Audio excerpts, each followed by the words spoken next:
Assalamualaikum warahmatullahi wabarakatuh. Di sini kami dari kelompok 3 akan mempresentasikan hasil tentang perjanjian kerja bersama antara penguasa BUS dengan serikat pekerja. Dengan anggota saya sendiri, Diana Vitasari, Dina Aulia, Gosa Melania, dan Jatmiko Edi Prabowo.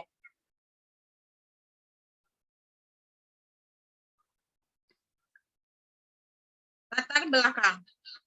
Kerjasama ini berpegangan pada surat perjanjian kerja bersama PKB yang memuat segala ketentuan-ketentuan yang berlaku dan harus dipenuhi para pihak yang bersangkutan. Konsekuensi yang dari adanya perjanjian kerja bersama ini adalah adanya hak dan kewajiban bagi para pihak.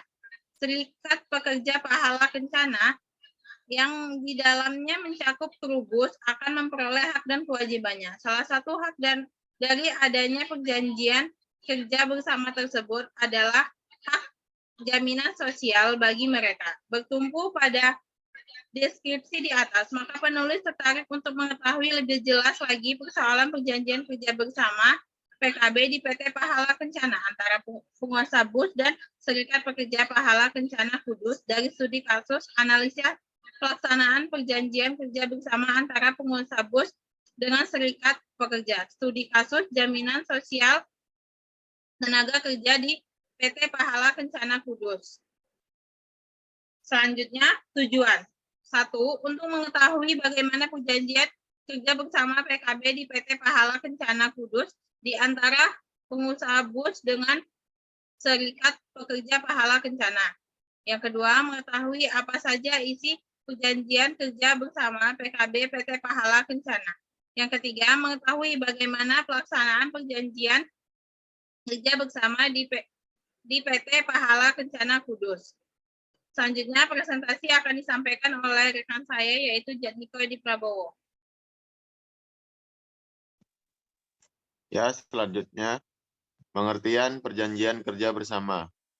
Perjanjian kerja adalah suatu perbuatan kesepakatan antara seseorang atau beberapa orang dengan beberapa orang lainnya untuk melakukan perbuatan tertentu.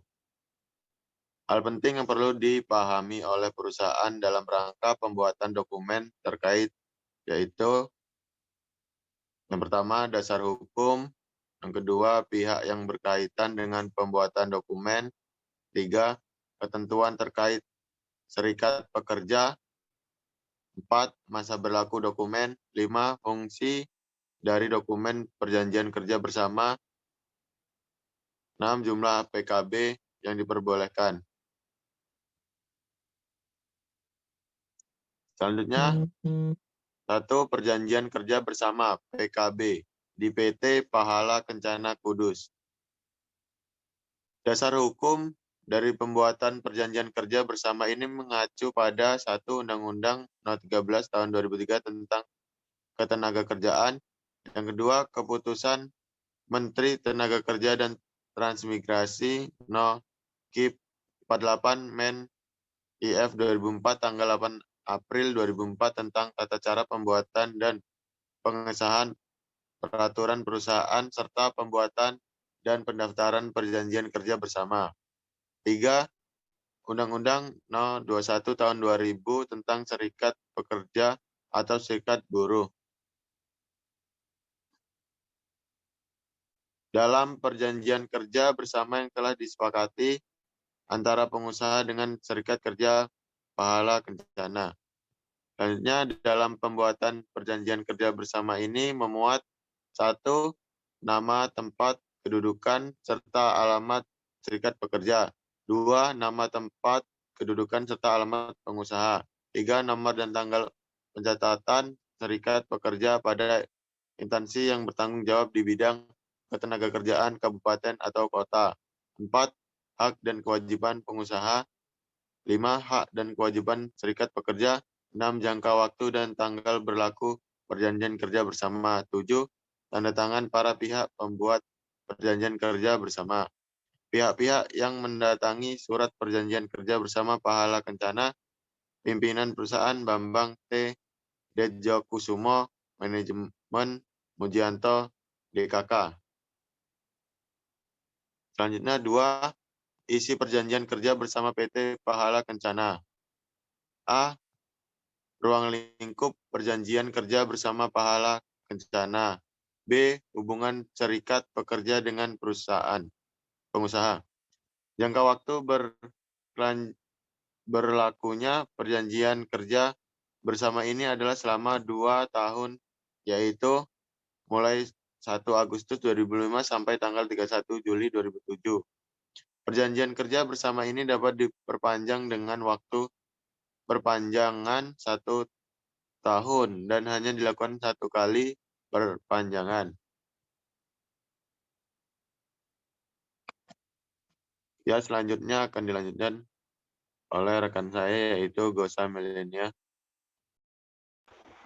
Selanjutnya adalah kesejahteraan sosial pekerja dan keluarganya. Terdapat yang pertama, jaminan sosial, yang kedua, bantuan kelahiran, yang ketiga, bantuan duka cita, dan yang keempat, bantuan sukacita. Selanjutnya, hak dan kewajiban bagi pengusaha dan serikat pekerja. Terbagi menjadi A, hak pengusaha, yang pertama, pengawasan terhadap operasional perusahaan, dan yang kedua, pengelolaan perusahaan, yang ketiga, penanganan jalannya operasional perusahaan dan para pekerja, yang keempat, memberi perintah, dan yang kelima, menerima hasil pekerjaan. Dan B, kewajiban pengusaha. Yang pertama, membayar upah, yang kedua, mengikut sertakan pekerja dalam program jam sostek atau jaminan sosial tenaga kerja, dan yang ketiga, memberi pekerjaan, yang keempat, bertindak sebagai pengusaha yang baik, dan yang kelima, memberi waktu istirahat dan hari libur resmi. Hak dan kewajiban bagi pengusaha dan serikat pekerja. Hak serikat pekerja, yang pertama, menyalurkan aspirasi kolektif anggotanya dalam upaya perlindungan dan keselamatan kerja serta peningkatan kesejahteraan pekerja. Yang kedua, sebagai penasihat bagi anggotanya yang memerlukan di bidang ketenagakerjaan. Yang ketiga, sebagai motivator dalam upaya meningkatkan produktivitas kerja dan partisipasi pekerja. Dan yang keempat, sebagai unsur pemantap ketenangan usaha dan ketenangan bekerja di perusahaan. Yang kelima, berhak memperoleh upah yang layak. Yang keenam, berhak memperoleh fasilitas-fasilitas yang dibutuhkan. Dan yang ketujuh, bentuk memperoleh tunjangan-tunjangan. D. Kewajiban serikat pekerja. Yang pertama, melindungi dan membela hak-hak anggotanya dan pelanggaran-pelanggaran hak serta memperjuangkan kepentingan anggotanya. Yang kedua, memperjuangkan peningkatan kesejahteraan anggota dan keluarganya. Dan yang ketiga, mempertanggungjawabkan kegiatan organisasi kepada anggotanya sesuai dengan anggaran dasar atau AD dan anggaran rumah tangga atau ART. Penjelasan selanjutnya akan disampaikan oleh Dina Aulia. Baiklah, selanjutnya yaitu program Jam Sostek yang diangkat yang pertama, jaminan kecelakaan kerja atau JKK. Yang kedua, jaminan hari tua atau JHT. Yang ketiga, jaminan kematian atau JK. Yang keempat, jaminan pemeliharaan kesehatan atau JPK. Next. Kemudian pelaksanaan perjanjian kerja bersama di PT Pahala Kencana Kudus.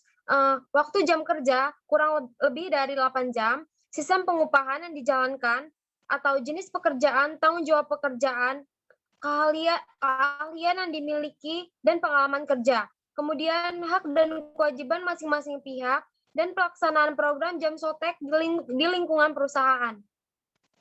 Selanjutnya, kesimpulan. Perjanjian kerja bersama PT Pahala Kencana Kudus adalah perjanjian yang disepakati antara pengusaha dengan serikat pekerja Pahala Kencana, di mana pelaksanaan perjanjian kerja bersama tersebut adalah sesuai dengan ketentuan peraturan perundang-undangan yang berlaku, yaitu mengacu pada Undang-Undang Nomor 13 Tahun 2003 tentang Ketenagakerjaan dan juga mengacu pada peraturan pemerintah. Hal-hal yang telah diatur dalam perjanjian kerja bersama meliputi hak dan kewajiban masing-masing pihak serta syarat-syarat kerja yang mencakup dalam hubungan kerja. Pelaksanaan program Jam Sotek sepenuhnya diserahkan kepada badan penyelenggara yang ditunjuk, yaitu PT Jam Sotek setempat. Dalam perspektif hukum positif di Indonesia, pengusaha diwajibkan. Baiklah, Sekian presentasi dari kami. Kurang yang lebihnya kami mohon maaf. Saya akhiri. Wassalamualaikum warahmatullahi wabarakatuh.